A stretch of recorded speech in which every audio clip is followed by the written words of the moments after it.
Hello बच्चों, आप सभी का स्वागत है आपके अपने YouTube चैनल पे।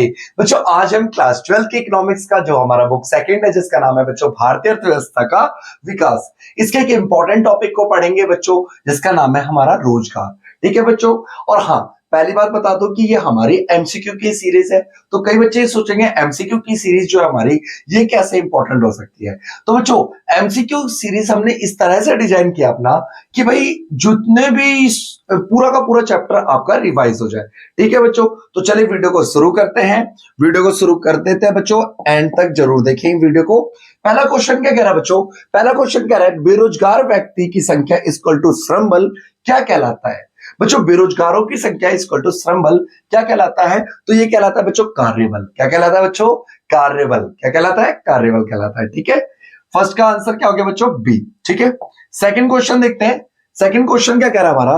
पुरुषों की तुलना में स्त्रियों को कम रोजगार प्राप्त होना संकेत है। पुरुषों की तुलना में स्त्रियों को जो कम रोजगार मिलता है ये किस चीज के संकेत है? आर्थिक पिछड़ेपन का? नो। सामाजिक पिछड़ेपन का? हाँ जी। किस चीज को दिखाता है बच्चों? सामाजिक पिछड़ेपन को दर्शाता है। क्लियर हो गया बच्चों? यहां तक समझ आया होगा। सेकंड क्वेश्चन भी है ना।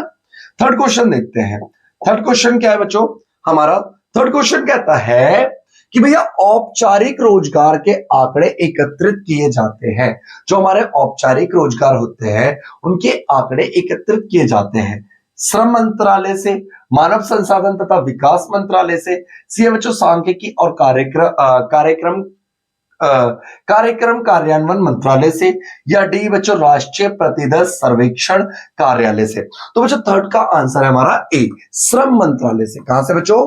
श्रम मंत्रालय से। ठीक है, क्वेश्चन नंबर हमारा फोर्थ देखते हैं बच्चों। क्वेश्चन नंबर फोर्थ क्या कहता है? निम्नलिखित में से कृषि क्षेत्र में कौन सी बेरोजगारी पाई जाती है? कृषि क्षेत्र में कौन सी बेरोजगारी पाई जाती है? अदृश्य बेरोजगारी, संरचनात्मक बेरोजगारी, औद्योगिक बेरोजगारी या शिक्षित बेरोजगारी? बच्चों कृषि क्षेत्र में जो सबसे ज्यादा बेरोजगारी पाई जाती है वो पाई जाती है हमारी अदृश्य बेरोजगारी। इसी को कहते हैं छुपी हुई बेरोजगारी। क्या कहते हैं बच्चों?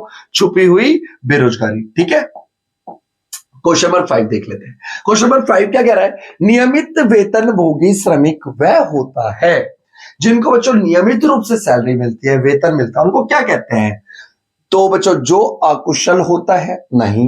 जिन्हें सामाजिक सुधार लाभ प्राप्त नहीं होते हैं? बिल्कुल गलत।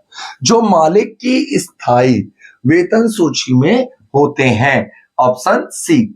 जो मालिक की स्थायी वेतन सूची में होते हैं उन्हीं को कहते हैं हम नियमित वेतन भोगी। क्या कहते हैं बच्चों? नियमित वेतन भोगी। ठीक है, क्वेश्चन नंबर 6 देखिए। क्वेश्चन नंबर 6 क्या कह रहा है? वे लोग जो प्रचलित मजदूरी दर पर काम करते हैं, योग्य तथा काम करने के इच्छुक होते हैं, क्या कहलाते हैं? बच्चों ऐसे लोग जो प्रचलित मजदूरी दर पे काम करने के योग्य है, इच्छुक है, क्या कहलाते हैं? वो कहलाते हैं बच्चों श्रम बल। क्या कहलाता है बच्चों? श्रम बल, लेबर कहलाती है। ठीक है, जितने भी आजकल है ना टिकटॉक के इंस्टाग्राम और रील्स देखने वाले, रील्स में टाइम बिताने वाले, तो वो आगे आने वाले टाइम में बन जाएंगे श्रम बल, लेबर कहलाएंगे, लेबर। ठीक है, बंदे गाने गा रहे होते हैं, आस्की में चोर लड़का 16 साल का। बच्चों एक चीज याद रखना। क्या याद रखना? छोड़ो यार, क्या याद रखना, तुम्हें भी क्या बता रहा हूं मैं, है ना। मेहनत करो, पढ़ाई में ध्यान लगाओ, इंस्टाग्राम वगैरह को छोड़ो, लेफ्ट मारो। ठीक है, पढ़ाई वढ़ाई करोगे तो बनोगे नवाब। सुना है ना नकली वाला डायलॉग। क्वेश्चन नंबर 7 देखिए आप। उत्पादन गतिविधियों में वयस्क सहभागी जनसंख्या का प्रतिशत कहलाता है। देखो उत्पादन गतिविधियों में बच्चों, उत्पादन गतिविधियों में वयस्कों की जो सहभागिता होती है उस जनसंख्या को हम बोलते क्या है? तो उस जनसंख्या को बोलते हैं बच्चों श्रम बल। नहीं, श्रम बल तो हो गया, कार्यबल नहीं होता है। श्रम आपूर्ति भी नहीं है। अच्छा, सहभागिता दर कहलाता है। क्या कहलाता है बच्चों? सहभागिता दर। ठीक है, क्वेश्चन नंबर 8 देखिए। श्रमिकों की वह संख्या जो वास्तव में काम कर रहे हैं या काम करने के इच्छुक हैं वो क्या कहलाते हैं? वापस से सुन लीजिए। श्रमिकों की वह संख्या जो वास्तव में काम कर रहे हैं या काम करने के इच्छुक है, भाई क्या कहलाते हैं? वो श्रम बल कहलाते हैं। अभी अभी पढ़ा था जस्ट हमने। ठीक है, देखिए क्वेश्चन नंबर 9 देखिए। क्वेश्चन नंबर 9 क्या कह रहा है बच्चों? क्वेश्चन नंबर 9 कहता है बच्चों, जब काम करने के इच्छुक व्यक्ति की संख्या बढ़ती या घटती है तो ये परिवर्तन क्या कहलाता है? कार्यबल का आकार नहीं, श्रम बल का आकार नहीं, श्रम आपूर्ति का आकार, श्रम आपूर्ति के आकार में परिवर्तन कहलाता है। ठीक है बच्चों। क्वेश्चन नंबर 10, डैश से अभिप्राय वास्तव में काम करने वाले व्यक्तियों से है, ना कि उन व्यक्तियों से जो काम करने के इच्छुक हैं। देखो बच्चों क्या कह रहा है, डैश से अभिप्राय वास्तव में काम करने वाले व्यक्तियों से है, ना कि उन व्यक्तियों से जो काम करने के इच्छुक हैं। तो ऐसे व्यक्तियों को कहते हैं बच्चों कार्यबल। क्या कहते हैं बच्चों? कार्यबल। ठीक है, इनको नोट कर लीजिएगा इन क्वेश्चनों को। ठीक है।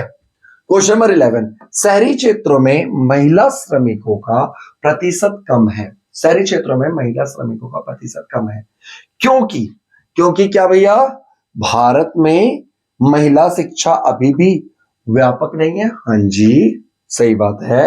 शहरी क्षेत्रों में महिलाएं नौकरी करना पसंद नहीं करती, ये तो गलत है। ये तो पसंद करती है ना भाई महिला शहरी क्षेत्र की।